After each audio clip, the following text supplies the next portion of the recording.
Hello, everybody. This is Cappy, and this is episode number 10 of the podcast, Cappy's Cage. Today, I wanted to talk about, in reference to what I've titled the episode, is embrace the mistake, and what that means, with our baseball careers. And the term mistake or error is so common in the game. You really can't watch a game, even at the highest level, and not see a player make a mistake. Obviously, we keep track of them statistically with what we call errors from the defensive side of things. But even pitchers with their command and hitters with their pitch selection or their swings and misses, or however you want to deem it, the game is filled with human beings making mistakes. And unlike a lot of sports, other sports really pale in comparison for all the opportunity that baseball players have to make mistakes. So that leads it to be a very difficult, demoralizing game, physically yet mentally as well. And then when you look at the youth aspect of it, and this kind of can go all the way up to the best players in the world, but starting from youth baseball from a player development standpoint and getting better, it's very misunderstood at the difficulty of the game and the amount of mistakes that we can make throughout the game. So whether it's fielding ground balls, throwing strikes, swinging and hitting the ball, not knowing what to do with it in a certain defensive play or situation, it's a damn difficult game. And not enough people are talking about that or exposing those issues, especially with the younger, new generation of young baseball players coming up, trying to make a run and trying to have a career out of it and trying to extend and prolong their careers and play as long as possible and adjust and adapt and to the competition, which is always evolving. So embrace the mistake. What that means is there's a perception of the error or the mistake on a baseball field that that it's a bad thing. And of course it's not good, and we don't want to try to make these mistakes or errors, but the perception is that the player might not be good, or he's not good enough to play at a certain level. It's demoralizing to the individual. They right away lose self-confidence. At the younger ages and even higher up, there's a sense of embarrassment. Making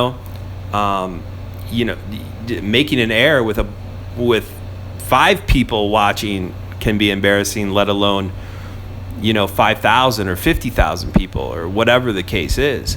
So there's these emotions that get exposed when this mistake or error happens, and it's because it's so common in the game of baseball is why I want to address it and talk about it, because we have to figure out and educate ourselves. What do we do with that instance? What do we turn that instance into? That error, that mistake, that humiliation, that embarrassment that we feel. That's what kids and players around the world are feeling when that instance happens. And we have to turn that into something, and obviously something positive and constructive. So hence the term embrace the mistake, right? I'll be the first one to tell you that I don't promote errors and mistakes, right? But I'll also be the first one to say they're going to happen no matter who you are. And at the early stages of development, they happen a lot. And that's a lot of coaches and parents are very misinformed about that. And we've talked about that in earlier episodes, is the reality of how difficult this game is. So turning that instance of that mistake and error into something positive, and what I'm talking about is turn it into a learning experience. Okay? A mistake is a chance to get better and correct it and make sure, not that it won't ever happen again, but you're going to start to cut down and limit the amount of times it's going to reoccur. Now, to do that, you have to have the right mentality, mindset, and it helps to be surrounded by the right people, coaches, trainers, right? So you need that that environment to grow from that experience. But in the worst case, if you don't have that environment, you're dealing with crazy parents, or you're dealing with a coaching staff who doesn't know better. I want to step up and get directly to the individual player and say, listen, in a case where you're surrounded by not a good environment, but you still got to play and develop and get better, I want you to be able to have a good understanding of it and get through it yourself.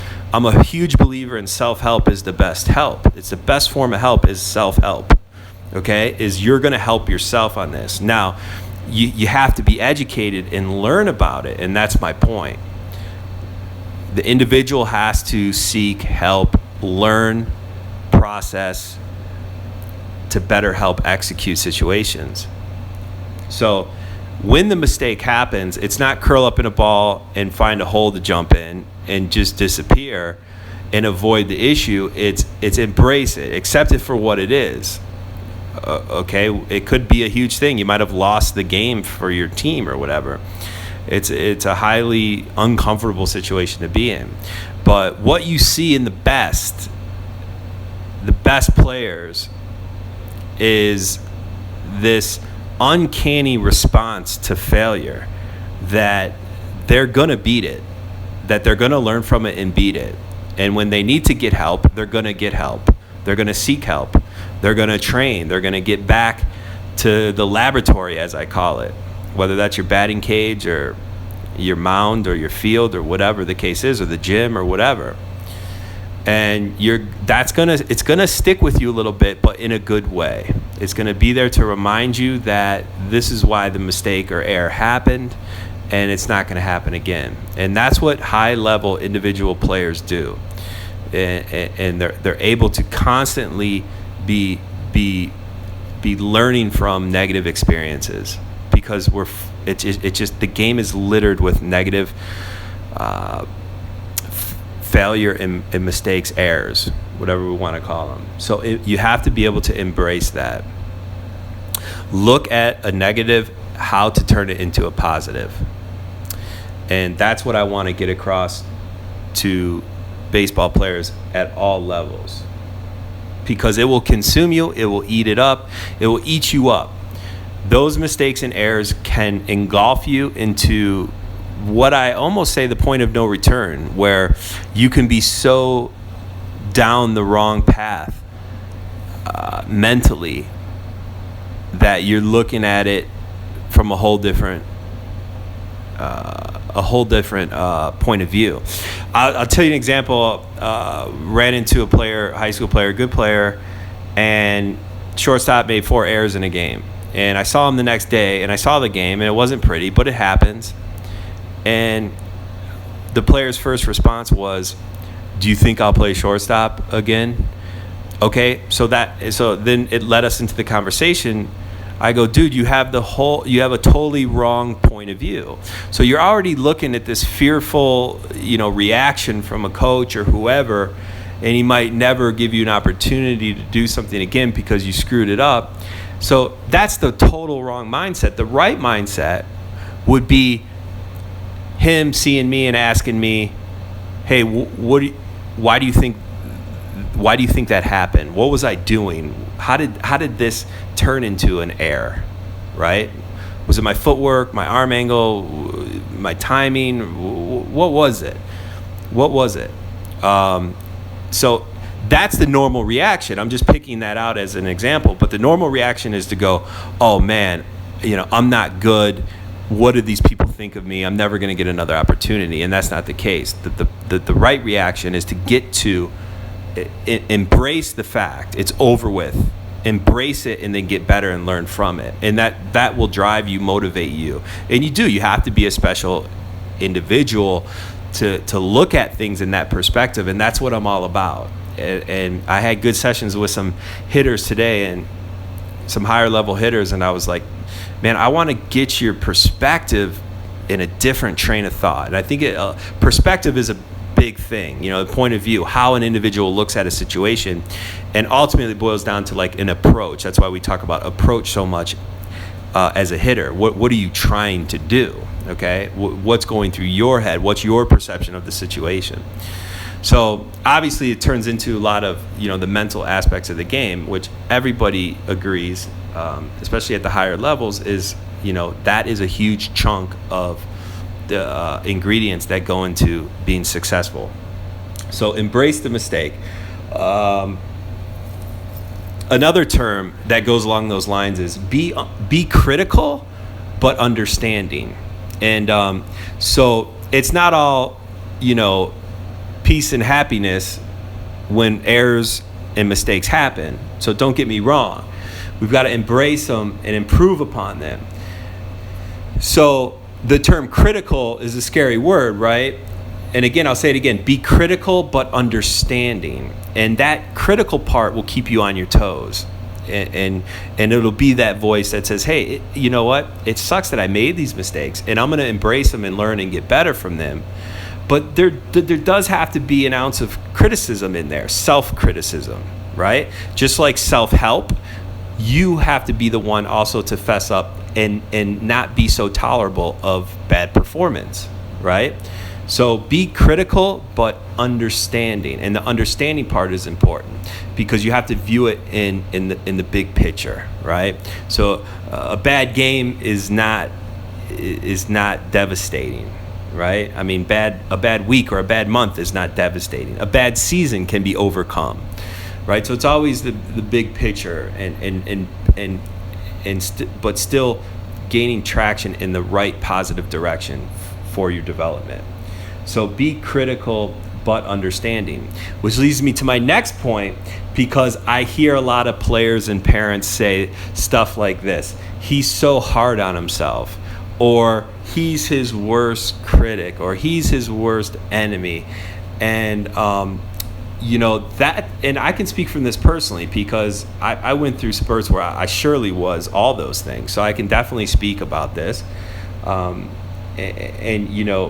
And it's funny because, again, something else I've been guilty of, right? You have a bad game, bad performance, and you want to throw your helmet or punch a wall or whip your glove, and your body language starts to go to shit. And, this can be construed as a form of, oh, he really cares. He's so hard on himself. And when people start giving you that sympathy, that's a slippery slope. That's not the right way to look at things, okay? So now, being much more well-informed and educated and seeing it from a different perspective, when I see a kid lose the game or strike out and punch the water cooler or throw his helmet, I just look at somebody who's, for lack of better words, and again, I don't mean, I've done this myself, but it's stupid. It's uneducated, uninformed, misspent time and effort and energy. All that stuff, it doesn't help, right? I've joked in the past that if it helped, we'd practice how to do that. We'd practice how to get angry and throw stuff and yell curse words and act basically like an idiot. And again, I've done it all, and I've been there, and it doesn't help you. So I want to divert all that time and energy and effort of what basically is an act. It's somebody acting out, I certainly wasn't myself sometimes when I would throw my helmet and, yell or something, or yell at somebody, or yell at myself, right? So you want to get away from that, and then just, so when the failure or mistake happens, the reaction isn't lose your head. The reaction is an educational experience into positively making the adjustment. And first and foremost, and what the best of the best do, is they can do that on their own. But as a young developing player, you need help with that. So, it's, hey, I got to go see so-and-so. I got to talk to somebody about this. I got to get better at this. This is unacceptable. I've identified it as an issue, but I can't help myself yet. So I need that master, that teacher, that somebody to educate me on that. So then I can inflict that good stuff on myself next time that happens. And then now I'm a better player because of that, right? So I always laugh. It's like, oh, he cares so much, and you got some guy tearing up the dugout and yelling and screaming and throwing helmets. Oh, he must really care. He's so passionate. Those are cop-outs. Those are excuses for somebody who's basically just wandering aimlessly, and call it what you want, but those actions aren't beneficial in any way, shape, or form. There's other ways to go about being disappointed in yourself, and that's exactly what we're talking about. So, I think that's good for now. I've got some other things, other topics, other mental notes that I had that I'll be coming out with in the coming days about some stuff. But I think it's very important to embrace your mistakes and your errors.